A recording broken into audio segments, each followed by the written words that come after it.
Like, comment, share, and subscribe. Hit that notification bell in the upper right hand corner. Follow me on all forms of social media. Check me out at thatdrummerguy.com and enjoy the following presentation.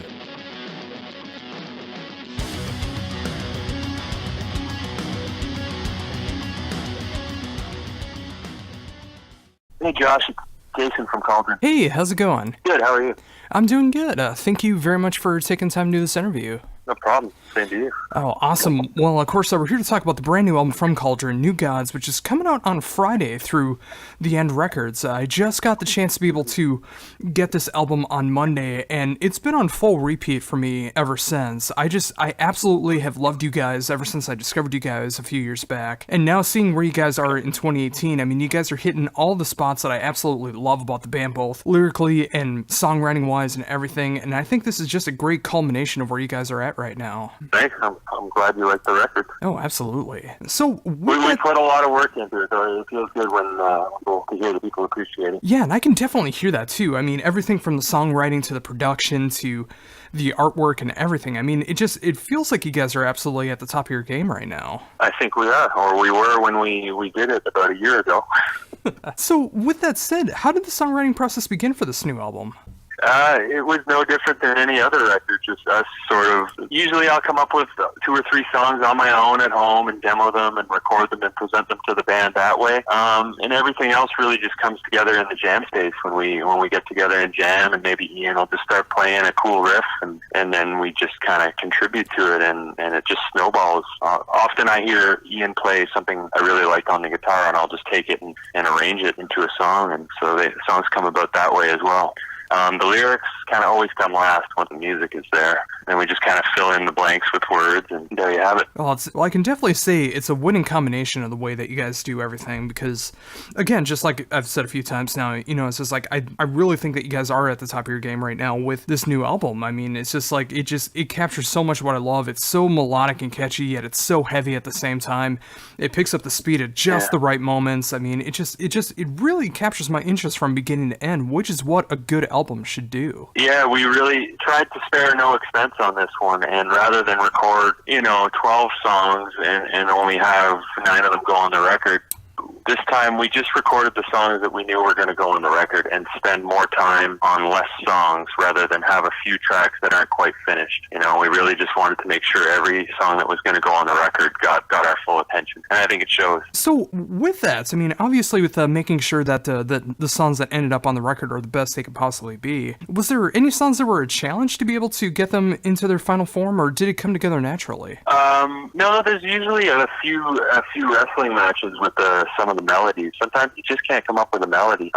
Save the Truth was one of those songs where, we really had the song for a long time, but we had no melody, or we did have a melody, but we thought it was pretty soft, and we kind of thought it was like one of the weaker tunes. But then when Ian was tracking guitars one day in the studio, and I just came up with the melody that you hear on the chorus there, and I thought that sort of really brought that song to life and saved it. So we didn't have to settle for a mediocre melody on that one, I don't think, and that's just one example where I thought it wasn't coming together as naturally as it could be, but in the end it did. Maybe because we took the time, we didn't commit to anything right away. I don't know, but the last song on the record, Last Request, was actually recorded for the last record, but we didn't have a good enough melody for it again, so we just decided to leave it off the record and spend a little more time with it, and eventually I found something I thought that really suited it. Oh, and that's funny to me as well, because, I mean, especially with Last Request, I mean, it does feel like something that really did harken back to the last album, and it's great to see that it was actually something that was written back then, but you guys were able to keep it around enough, and you found so much promise in it that you were able to find the right melodies to go along with it and put it into the new album. Yeah, I mean, we always thought that song had great riffs,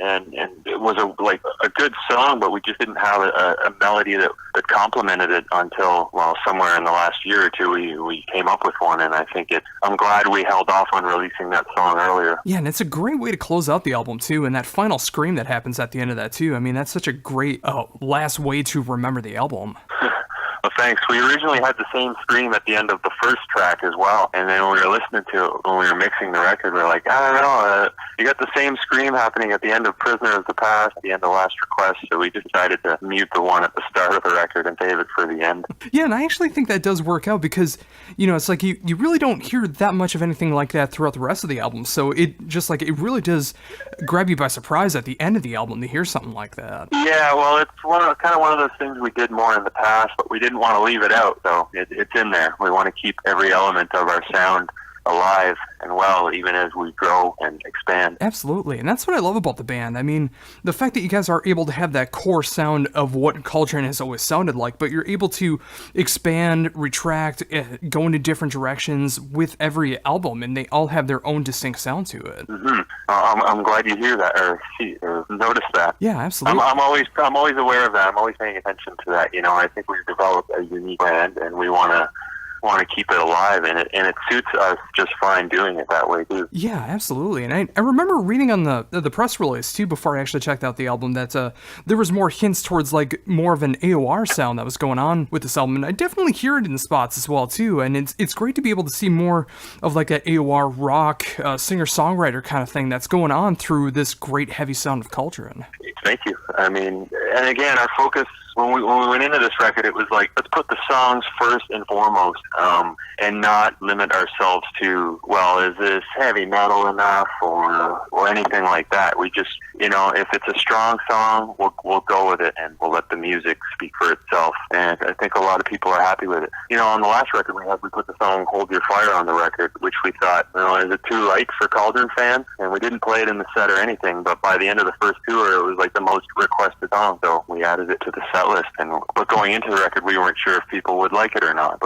And I think we pushed the boundaries a little further with the new record, with the song "Together Is None." Oh, absolutely. And we'll see in time if people catch on or not. Yeah, and you know, that was funny because that one also took me by surprise, but it also ended up being one of my favorite tracks on the album. I mean, it has its own very distinct sound from the rest of the album, but you know, it's amazing to hear all those great melodic, positive feeling riffs that are going on throughout it. But of course, it has that Cauldron sound, especially when you get to the lyrics and the overall sound of the song. But it's a great little difference that goes on into the album that is very welcomed. Yeah, it's definitely a little different. I think when I originally presented that one to the band, I was like, I don't know if this is a Cauldron song or not, but what do you guys think? And they thought for sure it should go on the record. And I think Miles even wanted it to be like, fuck it, put it at the start of the record. And I was like, no, we'll just tuck it in at the end and see if people bite or not. And so far, I think a few people have pointed it out in interviews already that they thought it was a standout track. So that's good. Absolutely. So with that said, obviously with the idea of getting singles out there to be able to promote the album, where did the idea come from to get Letting Go and No Longer as singles for the album? I think we just kind of collectively decided Letting Go was the stronger track, like the instant sort of track that you would get into. Even though it's a little bit more poppy than our singles in the past, we really felt it was overall the strongest song of the bunch.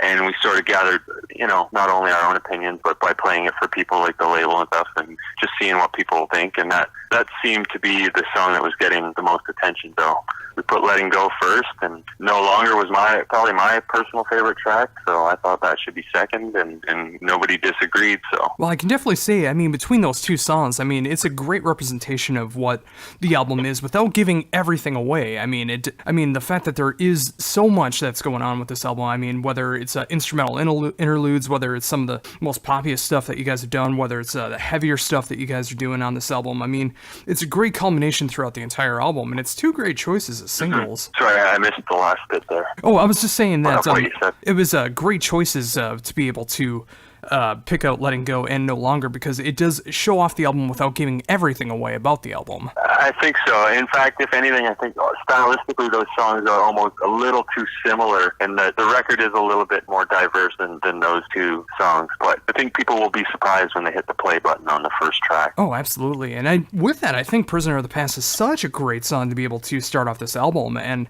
that's something that really amazes me about this album, is like how perfect it seems like the track list really is. is. I mean, did you guys spend a lot of time deciding the order that the album is going to be in? Not too much. We kind of, like the guys in the band, we kind of had an idea of how we wanted it to be. And our producer thought it should be a little bit different because like the first 4 or 5 songs on the record all start on guitar. But we were just too used to hearing it a certain way to change it. So we just kind of left it the way we originally envisioned it, and that's it. Yeah, and honestly, to me, I think it was a great way to be able to do that. I mean, there is such great diversity that's going on throughout the entire album that even if songs do start off with guitar, similarly on songs, the songs themselves are not the same. I mean, they have their different, distinct sounds to them while still sounding like Cauldron sounds. And again, together in this lineup, it just feels like such a fantastic track list for Cauldron.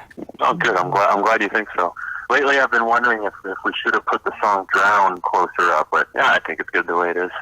Actually, to me, I really enjoy that Drown is right before Together As None, because you have a song that heavy like Drown, and then you go into something that's so melodic and catchy as Together As None. I mean, yeah. I love that kind of contrast. It's quite diverse, I suppose. Absolutely.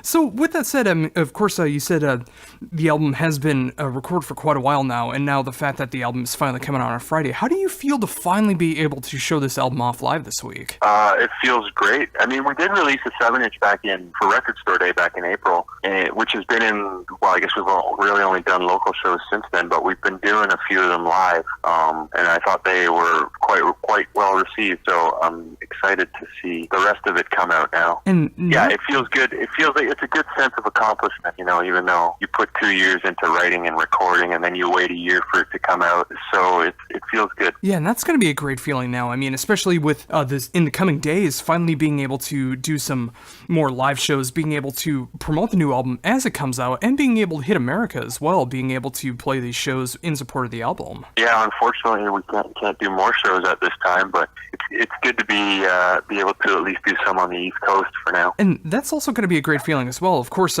doing some local shows and being able to play some newer songs, but now having a full album to be able to choose new songs off of and being able to tour when you guys get the opportunity to, I mean, that's going to be a great feeling to be able to shake up the set list like that. Yeah, we're at the point, we've been at the point for a while where we feel we have too many songs. It's hard to pick a set list, but at least we have more options than enough. Yeah, but, you know, I mean, with 5 albums and, of course, other EPs and splits and other things like that, I mean, it's great to see that the inspiration is still going on. You know, it's just like, you know, a lot of times in bands' career, the inspiration and creativity is gone by the point that you guys are at right now, but it seems like the creativity and inspiration just continue to keep going with you guys. Yeah, well, I think Cauldron stayed hungry. We never really achieved a whole lot. We've stayed hungry as a band and as fans, especially probably being fans keep us hungry. We just really want to hear something that's not out there, so we created ourselves. So with that said, I mean, of course, with this amazing brand new album, being able to play some shows over the next coming days to be able to promote the album, what's going to be next for you guys? I don't know. We've been joking that this is our reunion farewell tour. Because we take so much time off at home now, like to focus on other stuff in life, like our day job and stuff. So we've been joking, and we haven't really done much live in the last year. So the joke's been this would be the reunion tour, but may also be the farewell tour. But we'll come back and do another reunion farewell tour in a year or two. I can't say what the future holds. We're just looking towards the end of the year for now. Yeah, and there's absolutely nothing wrong with that. I mean, the fact that you got such a great album that's just coming out in a few days now through the End Records, you know, it's just like living that moment right now, being able to enjoy these shows, enjoy this brand new album, see what the fans are going to be saying, and, you know, come what happens next. Oh, sorry, somebody's trying to get in the van here. What was the question? No, I was just saying that it's quite all right that you know, just focusing on what's happening now with the new album, these upcoming shows that you guys are going to be doing, you know, just like to focus on that, and you know, whatever happens later will happen, but now just enjoy what you got right now. And that's all we're doing for now. Hopefully the record does well enough to buy us enough time to come up with another one. Well, absolutely. I mean, if there's other people out there, if there's other fans, other bands that want to bring you out on tour that feel as strongly about this album as I do, I really hope that this album will catch on so you guys are able to do the proper amount of touring that you guys want to do for this album, and, you know, just keep that creative inspiration going for the next album as well. Yeah, absolutely. Well, I think with that, I think it's a fantastic note to end on. Thank you so very much for taking this time to talk to me about everything going on with Cauldron, and of course, talking about the brand new album, New Gods, coming out this Friday through the End Records. I've said it so many times throughout this album, but it's because I truly mean it. I love this album. It very well could become my favorite Cauldron album, the more that I get to listen to it, and it was great to be able to hear your insight into everything that goes on into the band. Yeah, well, I appreciate the support, Josh, and I'm glad you like the record, so thank you very much.